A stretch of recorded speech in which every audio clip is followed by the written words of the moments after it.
Sa punto po ito ay makakausap naman po natin ang host ng Bawal ang Pasaway kay Maring Winnie, si Professor Winnie Munsod.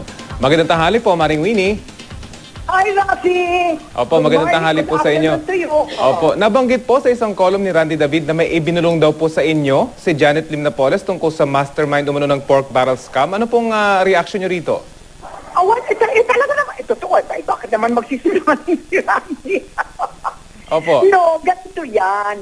Kasi si Janet Napoles, ang kanyang punto de vista is iba.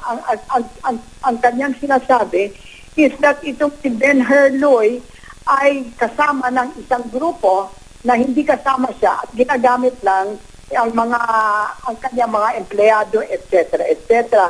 Pero may mastermind si Ben Hur. Okay, si Ben Lloyd, may mastermind.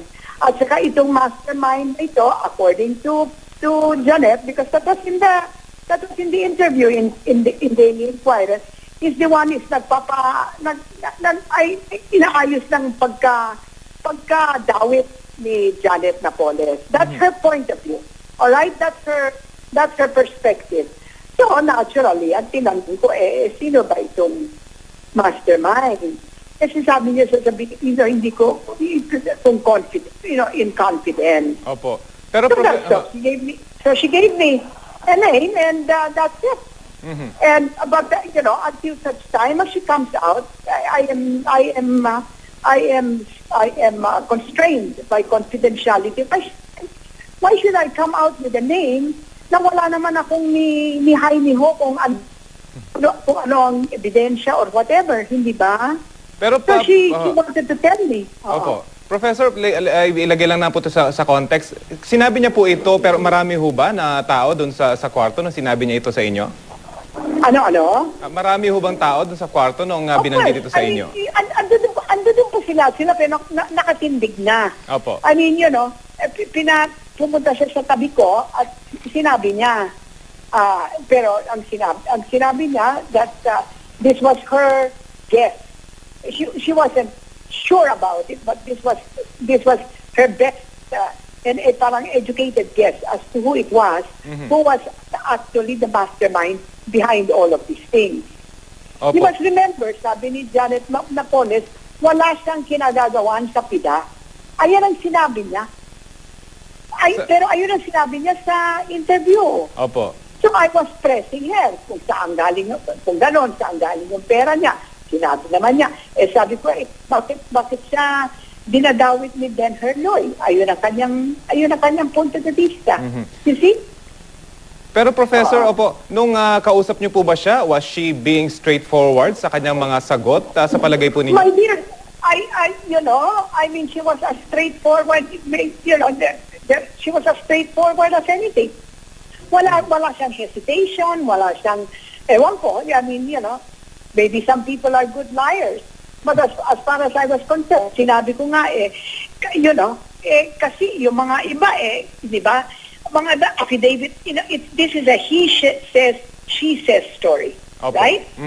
I haven't seen myself any evidence, any documentary evidence one way or the other. So I cannot make a judgment. And I refuse to be carried along by the mob, so to speak. Pero, I've seen it happen too many times before. Na, mob mentality. Guilty, tapos hindi guilty pala. Professor, palagay niyo po ba marami pa sanang pwedeng sabihin si Janet Lim Napoles noon dun sa pag-uusap niyo yon? Ano? Marami pa ho kaya siyang pwedeng sabihin or hindi pa nasabi dun sa... of course. Ang dami niyang, kasi sinasabi niya, ang sinabi niya, I don't know whether correct or not. Pero from her point of view, marami siyang mabibigay na ebidensya na hindi siya ang nasa PIDA scandal. Opo. At ang pera niya ay galing sa ibang source. Alright? Ayun ang alam ko. Now, meron namang mga ibang nagsasabi na talagang kasama siya dyan sa PIDA scandal. For example, Senator Magsaysay said that nung siya ay member ng Agriculture Committee at at iniimbestiga nila yung agricultural scam, inimbita niya si Janet Napoles. Opo. Kaya lang hindi dumating. At nung sinabina niya, natuloy yung hearing kasi that was the last hearing at saka meron ng gag order yung mga, in other words, hindi natuloy. So, this woman never appeared before any congressional committee. Okay, alright? sige po. Maraming salamat. Tinanong ko naman si Dick Gordon. Opo. Kasi Dick Gordon was head of the Blue Ribbon noong 2008. Sinabi ni Dick Gordon, no, I never talked to her. Mhm. Sige He po, was maraming... never part of the, Opo. what you call. So that's it. So Sige. you have to, sabi ni Senator Magsaysay sa akin na ang sinabi sa kanya ng chief of staff niya or whoever it is that was handling the hearings na talagang matunog ang pangalan ni Napoles. Okay. That's one version. There's another version. You know, there are so many versions, baby. Until and unless we actually see hard evidence, this is all speculation. Sige po. So kailangan talagang abangan ang susunod na kabanata ko. Maraming salamat po sa paglilinaw. Okay, Okay, Rafi. sige po. Maraming salamat po, Maring Winnie Monsod.